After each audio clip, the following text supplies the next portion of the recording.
விடை தருவார்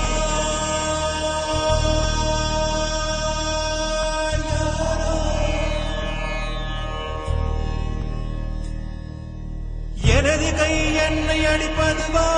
எனது விரல் கண்ணை கெடுப்பதுவோ அழுது அறியாத என் கண்கள் ஆறு குளமாக மாறுவதோ ஏனென்று கேட்கவும் நாதி இல்லை ஏழையின் நீதிக்கு கண்ணுண்டு பார்வையில்லை பசுவினை பாம்பென்று சாட்சி சொல்ல முடியும் காம்பினில் விஷம் என்ன